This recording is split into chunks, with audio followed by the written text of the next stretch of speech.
কোথায় গেল সেই রূপকথার রাত, হাজার গল্প শোনা? সময়টা আজ কেমন যেন, বড় হয়ে গেছি আমি, তারাগুলো আজও মেঘের আড়াল, কোথায় গিয়ে নামি?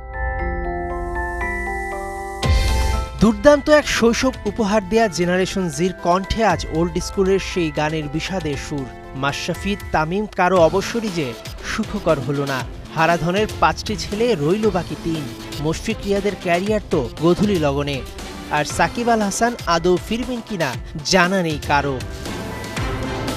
হেলসের সঙ্গে বিবাদে জড়িয়ে ডিমেরিট পয়েন্ট পাবার না আসা সেই ঘোষণাটার ক্ষোভেই কি ক্যারিয়ারে দ্বিতীয়বারের মতো অবসর, নাকি ১২ জানুয়ারি আইসিসিকে পাঠানো চ্যাম্পিয়ন্স ট্রফির স্কোয়াডে তামিমের সঙ্গে মিটিং করার আড়ালে নোংরা রাজনীতি?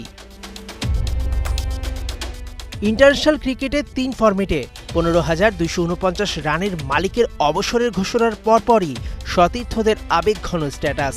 সবচেয়ে বেশি মলিন মুশফিকের মুখখানি। মিস্টার ডিপেন্ডেবলের স্ট্যাটাসের সারমর্ম শুভকামনা, এ দেখাই শেষ দেখা নয়। একসাথে প্রায় ১.৫ যুগ পাড়ি দেয়া রিয়াদ হয়তো কিছুটা অবাকই হয়েছেন। বাংলাদেশের কিংবদন্তি ক্রিকেটারের সঙ্গে আবারও মাঠ ভাগাভাগি করবেন এমন আশায় ছেদ পড়লেও তামিমের সিদ্ধান্তকে সম্মান জানালেন।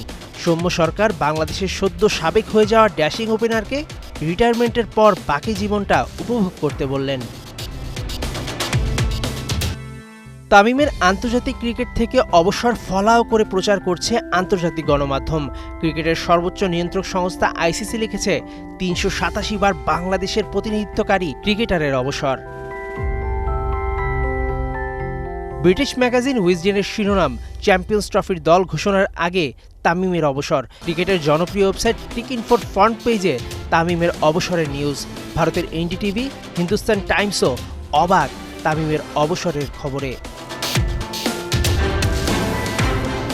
ক্রিকেট পাগল স্কুল পালানো ছেলেটাকে যদি আলাদিনের দৈত্য ৩টা ইচ্ছা পূরণ করতে সুযোগ দিত, তাহলে বোধহয় সেখানে একটা থাকতো সাকিব তামিমকে আবারও বাংলাদেশের জার্সিতে ফিরিয়ে দেওয়ার অনুরোধ।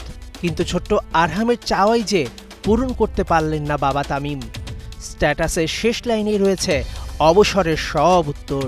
তুমি যেদিন বড় হবে সেদিনই বাবাকে বুঝতে পারবে।